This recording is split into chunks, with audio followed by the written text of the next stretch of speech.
episode of Forex Tech Magazine. It is your host, Lewis. Today is January 25th, 2019. Hopefully, you've been sticking around with us and you have made a ton of money so far this year. If you have not, stay tuned because we're going to give you some tips and tidbits to potentially help you out. But before we get into that, we got to get into this, and this is the disclaimer. The disclaimer goes a little something like this. Any and all information shared with you by Forex Tech Magazine should be considered to be for informational, educational purposes only. Nothing that we share with you should be considered to be investment advice. If you are in need or in search of investment advice, our suggestion to you would then be to seek out the assistance of a licensed, competent advisor. Now that we got that out of the way, let's go ahead and get into what you came here for, and that would be some trades, my friend. But not this particular trade because we're not trading this. But this is something that we were looking at though. Hold on one second, gotta do some housekeeping.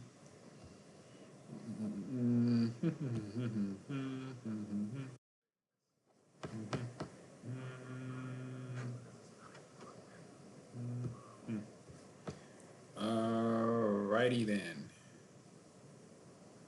Let's see here.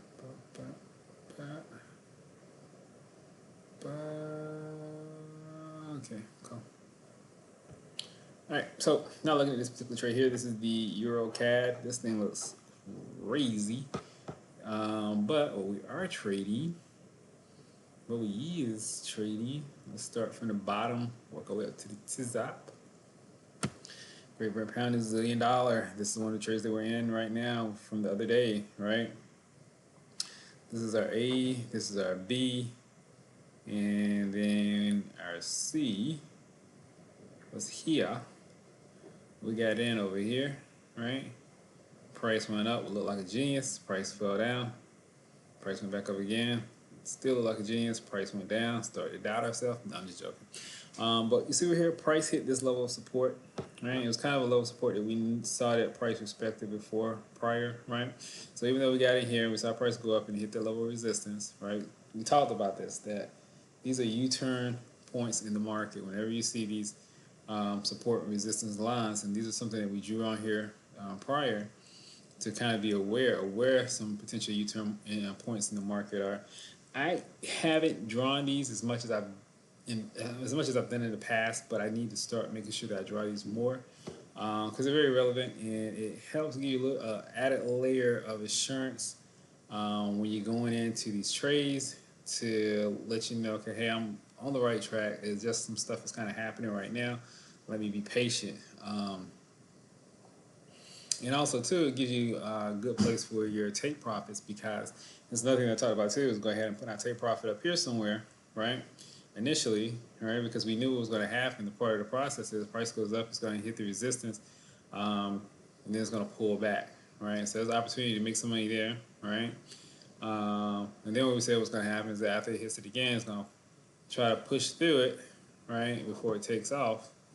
Right, and we saw here it hit it again, and then it pulls all the way back down to the level of support. Okay, made a U-turn, push back up, it's testing resistance, and it's just kind of like hanging out around it. Goes through it, bounce off of it, goes back down through it, bounce off of it, and goes up to test the next level of resistance up here. Right. And so ideally what will happen, it tests this resistance and then it pushes through it, maybe come back and retest it and bounce back up and hit our price target. Okay. This is all part of a long drawn out process. I actually thought that this right here would be further along now and we'd be closer to our price target if not already hit it. But as you can see, hit this resistance, hit this wall, and price got firmly rejected after it hit it a couple of times. And now it's on its way back down. So does that mean that it's the end for this particular trade? Not necessarily. It could come all the way back down to here and bounce back up again. I don't know. We'll see how it plays out over the next 24 to 48. But just kind of want to give you that good follow-up, let you know where we're at with that. Let's look and see where we're at right now at the moment. Right now at the moment, we're at 165, 66 pips. And we're slowly making our way all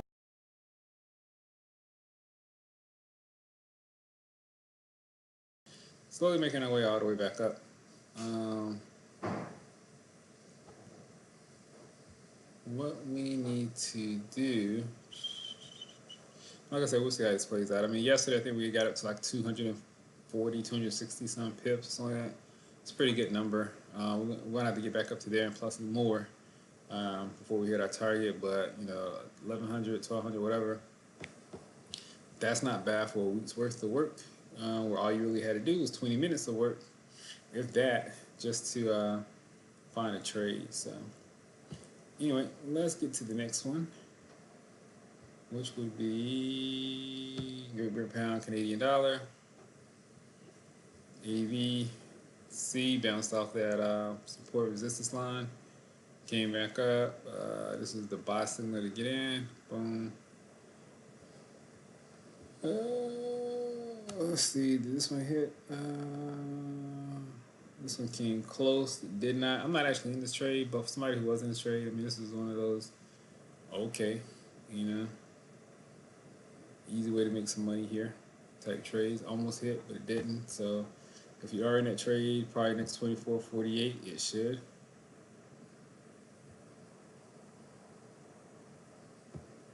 Great Britain Pound, New Zealand Dollar. AVC, same thing. Looks like it's coming close to hitting. It didn't. Maybe next 24.48 should bring that on for you. How far away is that one? It's 100 pips. It's gonna be a big push to get that one. But still, it's possible. If you guys haven't noticed, and I'll go back and I'll explain this to you one more time. So, you know, we're using fibs, right? So this is the at first, I guess you'll say impact wave or whatever, in this Fibonacci sequence. So this is the A, this is the B, all right? And then what we do is look for a C. C is going to be that retracement, you know, swing, that retracement pull back, right?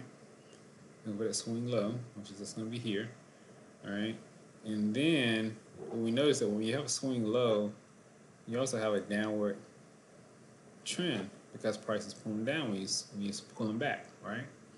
And so what's happening is before you get into it, what you're waiting for is price to cross above that downward swing low um, trend line, right? You see right here, price closed above it, and that gives us confirmation that price is now, the buyers are coming into the market and price is now moving up. And so what we want to do is be a buyer of this particular market and move up with price. Now, another key thing is looking at this. I mean, this is good because I think this is something that's I mean, you go back and you can, if you use another trading software and you like that one better, then of course you can always go back in and add these Fibonacci retracement numbers to that software. You can go in and you can color code it just like this right here, or you can just do the easy thing and just get this software, right? Where it's all done for you, and essentially all you're doing is color coding, just matching it. So it pull back in the red.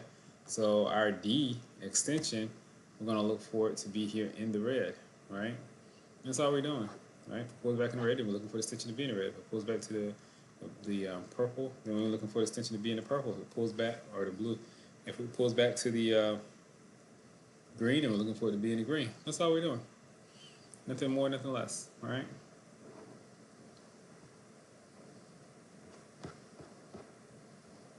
Very simple. Keep your trading as simple as possible. Like I said before, there's a lot of people out there who do a whole lot of complicated stuff, and you look at the screen and you can't understand what they're doing, what they're thinking, and I don't know how they're making money in the market. They claim they're making money in the market. I just leave it at that. Okay, straight off Great Britain Pound, Aussie Dollar. This one right here, we actually didn't physically draw this line on here. This line was this is a line that was given to us, right? Because price completed this Fibonacci sequence here, A, B. Let's go back to the C here. This is the D extension, right? price completed, went up, made its high, swing high, pull back to the C, then proceeded to make its next move up to the next D extension. And of course, because it pulled back to the red, I mean, it didn't even pull all the way back into it, but it was like it pulled back into the 0.236. And the price extension is out up here. It's in the red, right? So we got a little bit more ways to go, but it's pushing towards it. The other thing I would tell you too is getting back to the whole support resistance lines that we drew. Always be cautious because some of these currency pairs are not necessarily trending. Some of them are just moving sideways. And so even though your Fibonacci sequence may say, oh, it's going up higher, the reality is that it could already peaked out because it's hit, its previous highs, and price is going to be in the process of making a U-turn. And that whole Fibonacci sequence, even though it looks like it's maybe good and there's more room for it to move up, the reality is that it may have peaked and it's going to be moving on its way back down soon. All right, so if you look right here, if you look right here, clearly there's some type of a top here, all right? Because price has peaked out 1, 2, 3, 4, 5, 6, right here, 7, potentially 8 opportunities, right? Before it goes back down and comes back to this level. So right now, if you look at this particular pair, it looks like price essentially moving sideways. It goes up on occasion and then it comes back down on occasion, right? So when you get a situation like this right here, you want to be careful about these fibs because even though the fib's saying that it's going up, there's a potential that it's going to hit a support or resistance U-turn mark somewhere in this particular pair, and when it does, it's going to push that price right back down again. So that's something you should always be careful about. Something you should always be mindful about when you're trading. And we'll look at it here. Because what you don't want to do is you don't want to end up on the wrong side of a trade, man. It's no fun. Trust me, I've been there a couple times. Yep, and as you can see, price hit that resistance, boom, and now it's closing back below it. So really only, one or two things are going to happen here. Either price is going to continue, but it's close enough to that D extension that it may still hit it, right? But just the fact that you're seeing that price broke through it, tried to bounce off of it, came back, now it's back through it again. It's something that's struggling with, but I think this particular pair may hit it, but after that, I would probably not be excited to trade this pair. If it hits this target after this right here, I won't be excited to trade this pair. And probably would trade it with a close stop loss on it just to make sure that any profits that I make, I get to keep. Because the last thing you want to do is make some money and get right back to the market, okay? Now let's look at the Great Britain Pound US dollar. So this is another one right here where the fibs just automatically got drawn because we hit our D extension. All right. Price came in, pulled back, pushed up, now it's pulling back again. This right here, let's see what this looks like.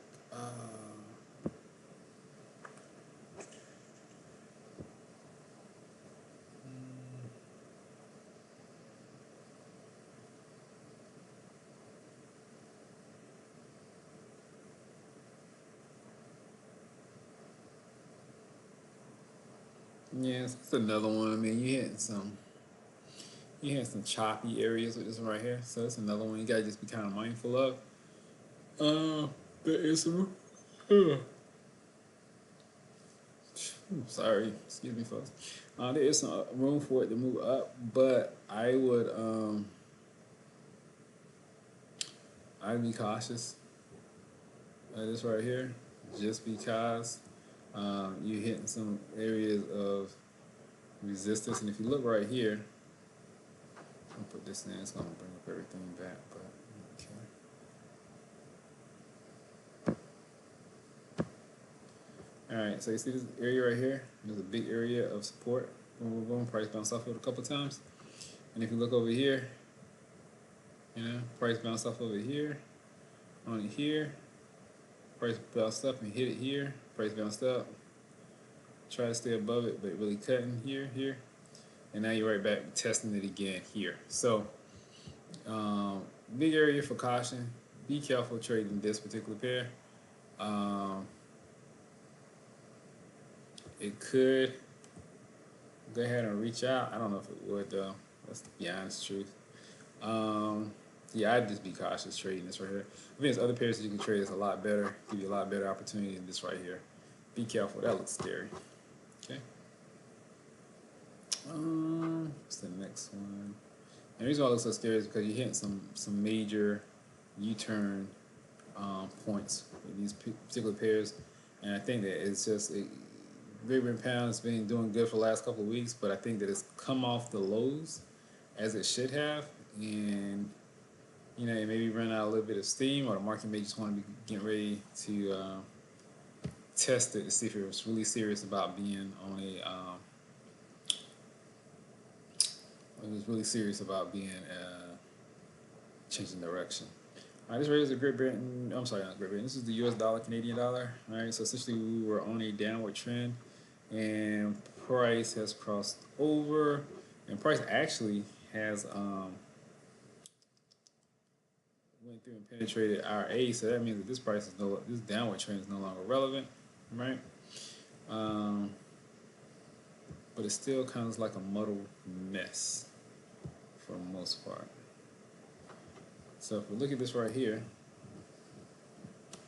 this downward trend that we had going on since January 1st, that appears to be over, and now it appears the price is pushing back up, right? It's trying to find its way back up, and the question now becomes, well, where do we get in at, if we get in at all, and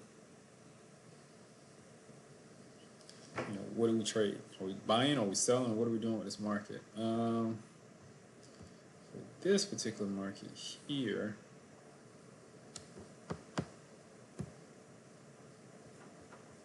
first thing we're going to get rid of this stuff.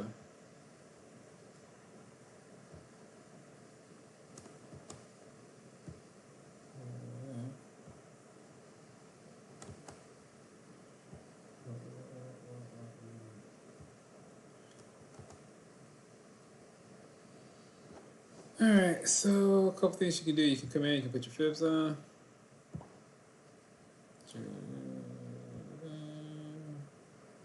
Oh, that's right. Excuse me. And the reason why that didn't go, let's see something, show you something here real quick. So you see we have a fib here, here, and here. And you say, well, what happened? Why did it stop there? Well, this is our A, and then of course you can see price exceeded our A. Exceeded our A, and so that negated that whole sequence of events right there. So what you're gonna do is find an adequate spot to put your fibs on.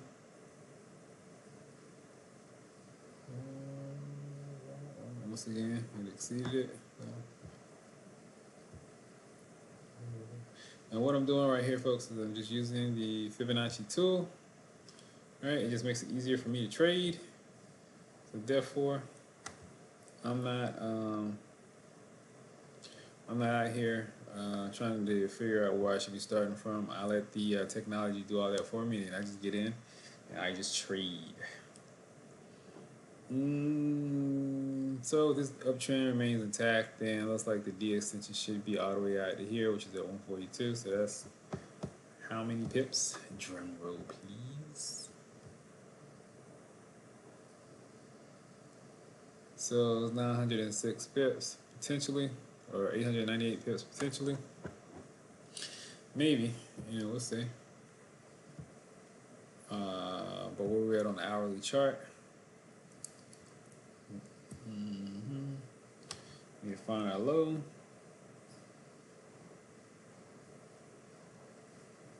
I think we talked about this yesterday, so we wound up looking for what price crossed over.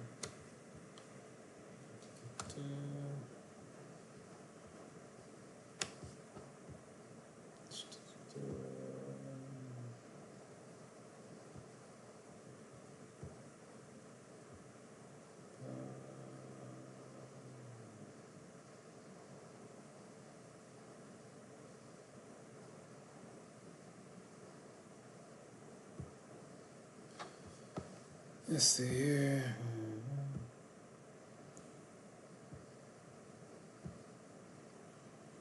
Alright, so keep in mind, this is your downward trend line. Price, of course, is moving down during that time. Price crossover, so that means in the buy zone, right? So that means that then now we can start looking for buying opportunities. Buy.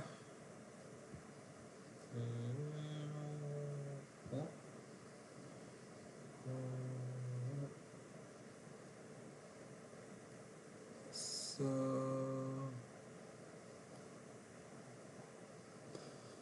this is where price is at now, and that means that the potential for price to hit this D extension here. Well, how before I do that, I just want to check something one time.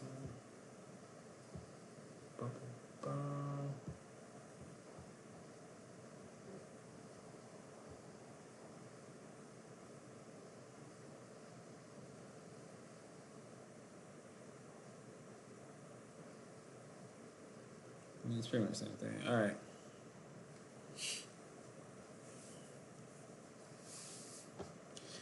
So we are at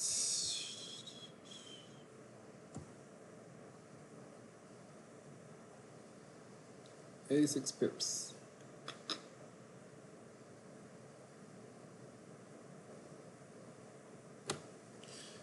Uh, 86 pips of risk, and I'm sorry, 33 pips of risk for potential 86 pips gain. Not bad risk reward ratio. So that means you'd be risking 37 pips to get 86 pips. It's almost a 2 to yeah, it's a little over a 2 to 1, so that's good. That is a potential trade that you can make. The only thing about it is, won't get into it just yet. You do want to wait. You will want to wait until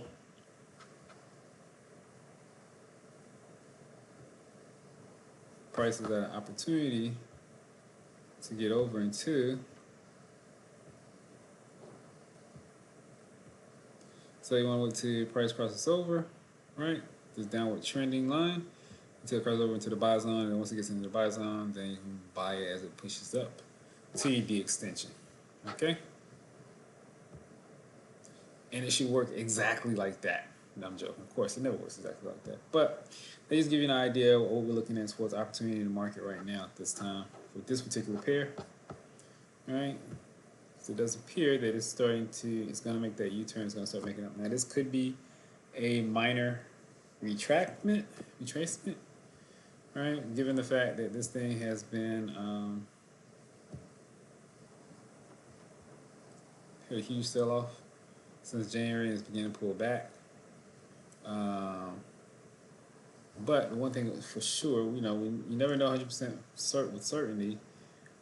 It's really one of those things that you have to look at over time, because this could just be the downward trend. This could be your actual A, B, and C. But the only reason why we don't give it that type credit is just because it hasn't closed below the A. If it closed below the A or it breaches the A, then we would understand that this potential pair is no longer moving up and that is moving down, right?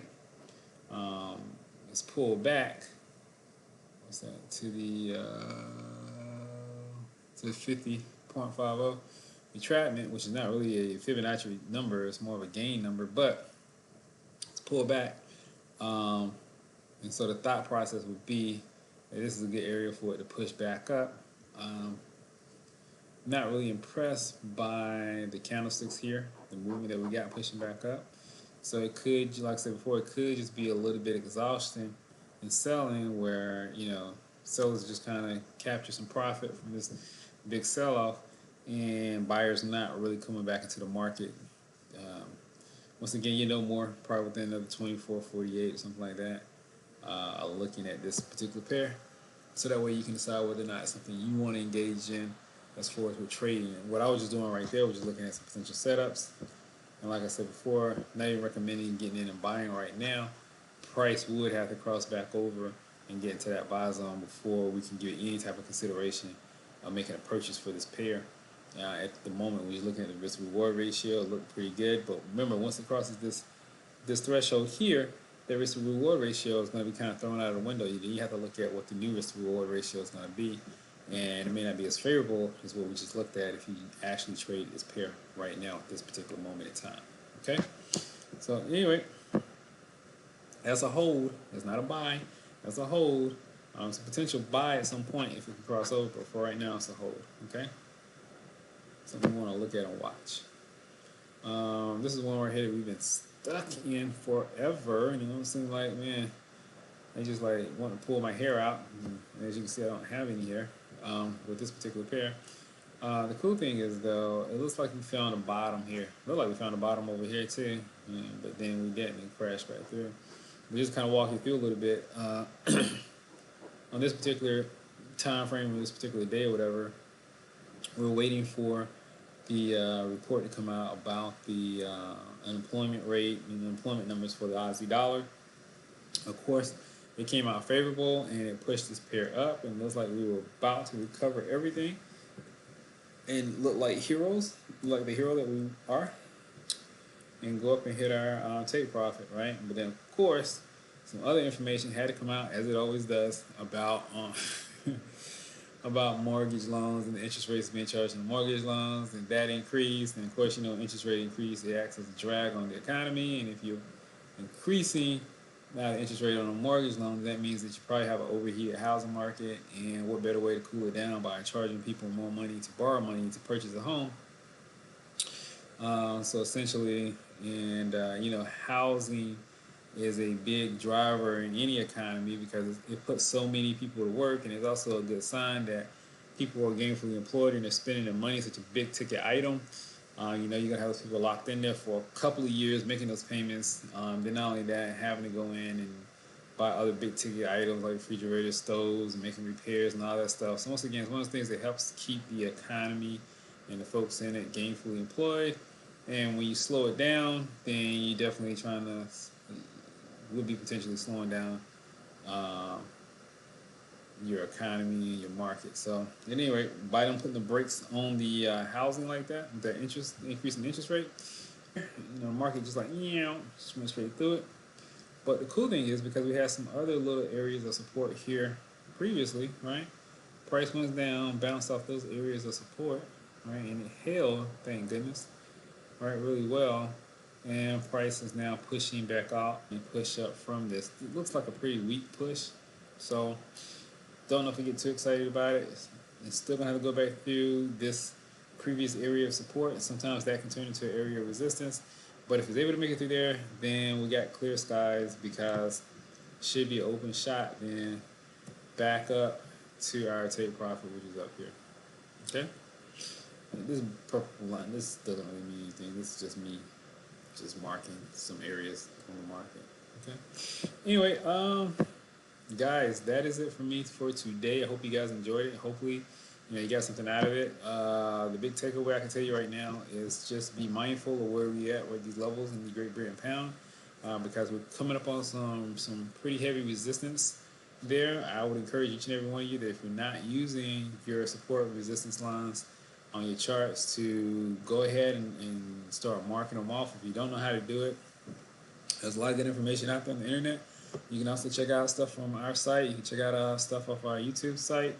We've got a couple of videos on there about support and resistance to help you go out there and find it and be able to mark it. It's a very important tool because it does mark U-turns in the market, and you need to know that, or at least be aware of it, because once again, it just helps you, in my opinion, to become a better trader and actually give you more confidence in your trades, to know that, hey, you know, yeah, the price is going down, but I'm getting ready to hit this little stop point, this little U-turn point here in the market, and if price is able to hold, then that's a good sign that we're going to push back up and we're going to get back on track.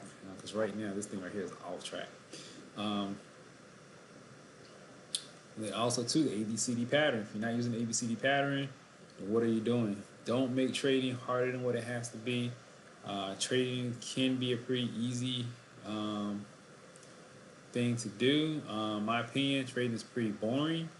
Hopefully it's boring to you, because typically if it's boring to you, then it probably means that you're probably making money. If it's exciting to you and you get an adrenaline rush when you trade, then you probably either over leveraged and you're trading way more than what you should be trading, or B, you're new to trading and you're probably still trading more than what you should be. Over leveraged, trading more than what you should be trading. Uh, it shouldn't be, every time you place a trade, your heart shouldn't be beating like 1,000 beats per minute. You shouldn't be, feel like it's about to go through your chest. And you should be able to get in and get out fairly simple. It should be relatively easy. You should be able to look at the charts and be able to understand what's going on. Within 5 or 10 minutes of looking at this thing, you should be able to identify what direction the market is going. You should be able to identify some levels in it for its support and resistance, and then you should definitely be able to identify, where your exits and your entries are going to be. If you're not able to do that, then you gotta trade on a demo account like we're doing right here until you get to that point that is easy for you. Then you can trade on a live account like we're doing also with not on this particular account, but on our other one. Because the worst thing you could ever do, worst thing you could ever do, is go out here and just lose money trying to learn. Right? Don't lose money trying to learn. Make it easy for yourself. Take out a demo account. Trade as much as possible as you can on the demo account. Blow up the account a couple of times. Blow up a couple of demo accounts. Trade off a couple different platforms. Whatever it is you got to do to learn it. Learn one strategy, right? And then off of that one strategy, just build on it. That's all you need is one strategy, man. One strategy that you can do really well, that you can identify that, hey, when this happens, this is a potential setup for me to make money in the market. If you can identify at least one, learn how to get really good at that. You can make money off that, right? Because there's so many different pairs that you can trade in Forex that strategy may or may not be working, at least at some point, on some pair at any given time in the market. And then if you want to go out and learn another one, and whatever, so on, so on, so on. A lot of times people get in and they get overwhelmed by all the different strategies out there. Some of them are good, some of them are crap. But for the most part, just find you one, right, that you can see with some consistency that it seems to be able to work. Learn that one, and just keep going, man, and don't over leverage your accounts. Fortunately, it's what a lot of people do, over leverage accounts. Accounts that I've been, the things that I've been doing is I've tried to keep the leverage low. There was a point in the latter part of last year where you see us trade. You go back and look at some of those videos where I did trade. I think the most I traded was I did 6 standard lots. So, and the reason why I did 6 standard lots was, one, I was pretty certain about the direction that the market was going, and 2, because I had been trading all these other different strategies, trying to test them out to see if there was any type of consistency with these other strategies that I was looking at from these other clients, not other clients, but these other people out here on the internet. I couldn't make them work personally, looking at those other strategies. The account balance was down, so I said, you know what, we got to get this thing back up, God willing. And that's why I went in and just started leveraging, because that's another important key factor with Forex, is that you do have the ability to leverage. The problem is that most people don't know when to use leverage, and then they over leverage, and then the accounts get blown up, and then they say Forex doesn't work. It's not true. Forex does work. Forex, you can't make money from it. Just you got to understand what you're doing before you get out there and start using real money. Anyway, guys, listen, that's it for me today. Thanks for tuning in.